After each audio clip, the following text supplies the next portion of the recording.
الله د رحمت حاصلولو دعا من کې هر سړی دا غواړي چې من د الله رحمت ترلاسه کړو. تاسو غواړئ که نه غواړئ؟ د الله رحمت ته محتاج یې که نه؟ موږ ټول محتاج، او چې الله په موږ باندې رحم وکړو او رحمت یې راوورو نو پاتې څه شو؟ موږ خو ټول پراته د الله رحمت ته یو، او چې الله په چا باندې مهرباني وکړي او شفقت پرې وکړي او خپل رحمت پرې راووروي د دنیا او آخرت کې وګټله.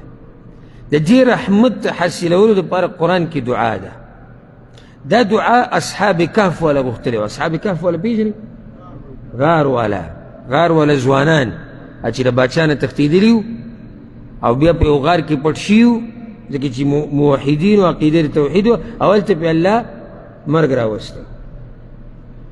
309 کاله هغوی وده پراته وو، 309 کاله، او بیا راپاڅېدو او بیا پې الله مرګ راوستو. حقیقي صرف الله ښودی خلکو ته چې تاسو منکر د آخرت یې. وګوره دا مې درته دنیا کې وښود چې 309 کاله مې وده ساتلي و بیا مې راپاڅول. دقې شان به دا چې کوم مړي په قبرونو کې پراته دي دقې شان به الله راپاڅوي. دې ځوانانو دعا غوښتې وه د الله نه، یریدو په خپل ایمان باندې. انهم فتیة آمنوا بربهم. زه چې کله م سوره کهف ویم که نه، خصوصا د جمعې په ورځ د هغې تلاوت مستحب دی. ورب الکعبه چې کله دیزې ته راورسم که نه، انهم فتیة آمنوا بربهم، الله وایي دا یو څو ځوانانو په خپل رب ایمان راوړی، نو سخت وپسخېږم داسې ځوانانو ته. او په دې ځوانۍ باندې دا چې زمونږ دا کمې ځوانیانې دي، یعنې دې ته وګوره ماسې داسې خندا راله راشي، یعنې موږ به م وایو چې موږ ځوانان یو، او زمونږ هم مټې دي، او زمونږ هم زور دی، او زمونږ هم طاقت. ټول طاقت او ځواني او زور هغه زمونږ نه د دنیا په ګټلو کې لاړ، هغه زمونږ نه په ګناهونو کې لاړ، هغه په فحاشیو کې ختم شو، هغه په حرامو کې ختم شو. څه ځواني زمونږ پاتې شو؟ موږ د الله دپاره په ځوانۍ کې کړي څه دي؟ څه موږ تا کومه غټه قرباني؟ ماته یو کس خپله قرباني ذکر کړي چې کوم ځوانان ناست دي، تا په دې ځوانۍ کې د الله دپاره کومه قرباني ورکړې؟ یا کوم چې بوډاګان شوي دي دوی دې ماته د ځوانۍ یو قصه خپله باتوري بیان کړي چې دوی په ځوانۍ کې د الله دپاره داسې کړي دي. ځوانان خو نن سبا چې په کوم طرف روان دي نو حیران به شي ورته. د امت ځوانان بیا خصوصا د پښتنو ځوانان ډېر په کږه وږه روان دي، او زما سره غمي او الحمدلله ثم الحمدلله. زه دا دې ځای کې چې ناست یم که نه، او دا بیان کوم یا بل ځای کې کوم یا څه لیکل کوم هر څه کوم، ورب الکعبه په الله مې دې قسم چې دا د دې امت او د خصوصا د پښتنو د خیرخواهۍ دپاره لیږی یم، که دې په دې زه نور سم کولی شم. او یو سړی وي یعنې زه دین نه زده کوم، ماله خوب راځي، دا خوب مال هم راځي. زما وی بچي دي، زما هم بچي دي. زما وی شهوت دی، زما هم شهوت دی. زما کارونه دي، زما هم کارونه دي. زما بهر ته وتو ته زړه کېږي، زما هم زړه کېږي. زه ستړی شم، زه هم ستړی کېږم. خو دا ټول هر څه د دې نه بعد چې الله رانه راضي شي، د دې نه بعد د امت خیرخواهي ده، خصوصا د پښتنو. ځکه دې حالاتو ته ګورم او سخت پې خفه کېږم. وختي مې یوې خبرې ته سوچ کو، او دا خبره زما ورسوئ مخکې چې څومره رسولی شي. ما دې خبرې ته سوچ کو چې هسې زموږ د دې پښتنو څه حال دی. موږ خو ډېر شاته تللي یو. څنګه؟ یعنې راشه د پښتنو سوشل میډیا وګوره. سوشل میډیا کې هغه کسان وګوره چې پښتانه ډېر ګوري، یعنی داغه متابعین، داغه محبین، داغه فالوورز چې ورته انګلیش کې وایي، عربۍ کې ورته متابعین وایي. پښتنو کې دي پښتو کې یعنی داغه کتونکي او داغه لوستونکي چې دا ډېرې ده. وګوره دې ته غوږ کولاو که او د حقیقت نه که ځان پټې او یا د حقیقت پټې، نو دا بیا ته ځان په زور قمقل کې. زمونږ د پښتنو د معاشرې مشهور خلک چې ډېر کتی کېږي په سوشل میډیا باندې او د هغوی نه فایدې اخیستی کېږي، یا به ډمه زیناکاري، یا به ډم زیناکاري، یا به لیونۍ. ګوره د پښتنو عقل ته، یا به لیونۍ، یا به معذوری، یا به په دروغ باندې خلک خندي، یا به کرکټي یا به فوټبالي یا به مسلمانان یری د هغوی سره به مذاقونه کوي، مسلمانانو پورې به خاندي، او یا به د ملکونو په سطحه باندې د افغانۍ دی او د پاکستاني دی او د دوی منځ کې څه روانه ده؟ مبارزه. او څه وایي چې کله خبرې کوي؟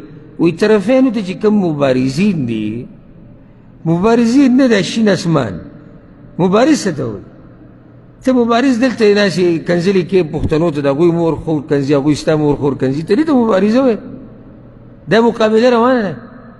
کم قومونه چې مخکې تللي دي که نه، تاسو ته وایم چې د هغوی څوک ډېر ګوري په سوشل میډیا باندې، غوږ ورته کښېږده. کم قومونه چې مخکې تللي دي، عالم چې قرآن او حدیث ورته ښیي، د ده اورېدونکي به ډېري، لیدونکي به ډېري. ډاکټر چې خلکو ته فایدې ورکوي، ویډیوګانې جوړوي، خلکو ته مسلې بیانوي، اهمي، د ده متابعین به ډېر. هسې ما ته وښایه د پښتنو کې کوم ډاکټر مشهور دی چې خلک ډېر ګوري؟ تاسو د کوم ډاکټر مسلې ډېر ګوري؟ تاسو ته د بار خو پرېږده، بار خو تاسو به لا پکې ښیي که نه. تاسو د کوم ډاکټر صاحب مسلې ډېرې ګورئ چې فایده تیاري؟ کم قومونه چې مخکې تللي دي هغوی کې انجینیر کله مشهور وي، انجینیر یا ساینسدان یا مشهور تاجر چې خلکو ته د تجارت لارې ښیي، د دنیا د ګټلو طریقې، یا داسې سړی چې هغه معاشرې دپاره ښه پیغامات ورکوي، هغه مشهوري، او یا یو عالم مشهوري. اوس ما څو کسان ذکر کړو، 5 قسمه تقریبا: علما، ډاکټران، انجینیران، ساینسدان، او ښه پیغامات د معاشرې دپاره. څو قسمه خلک شو؟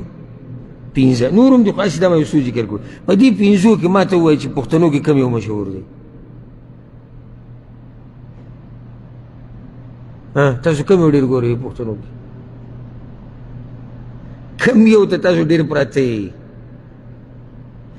یو سړی به ما ته دا ووایي چې یاره ته څه د علماو خبرې کوې او علما ګورې؟ زه نه ګورم علما، نه مې لګي د دې اوږدو بیانونو سره، نه مې لګي دې خبرو سره. صحیح ده، زه ته یوازې دین خبره نه کومه چې دې ورسره نه لګي، د دین هم تا سره نه لګي، غم یې مه کوه.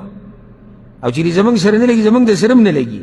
خو تا ته دا وایم چې دنیا نه خو راشه که نه، د یو ډاکټر پاڼه ګوره، ویډیوګانې ګوره، انجینیر له راشه، ساینسدان له راشه، بل داسې پوهه کس له راشه، د معاشرې یو فعال کس له راشه چې هغه معاشرې له فایده ورکړي. لکه اوس مې دنه تپوسونه شروع کړو چې کم ډم مشهور دی، نو څو کسان به نومونه راته ووایي، هغه به یو به نه وي.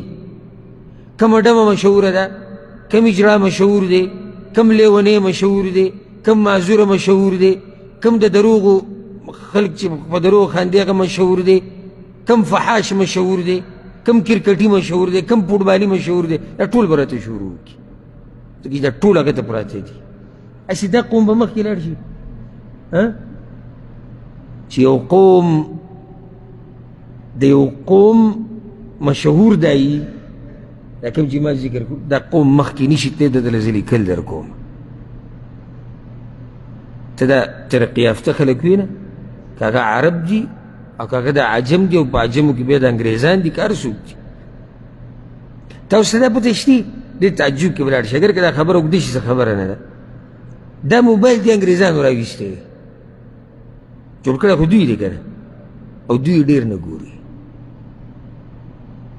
دا موبایل راویستی دوی دی او دوی ډېر نه ګوري، صرف خپل کار پې کوي، اهم کار، ضروري کار. کله نا کله وګورو، څه خبره نه ده. خو د دوی نصایح او نصیحتونه وګوره، په انټرنیټ کې سرچ وکړه، ویې ګوره چې دوی د دې په باره کې څه وایي. ډېر کتو کې دا نقصان دی، ډېر کتو کې دا نقصان دی. ګورئ د دې دپاره، د تجارت دپاره، د تعلیم دپاره، د مخکې تلو دپاره، دا د هغوی کار دی که نه؟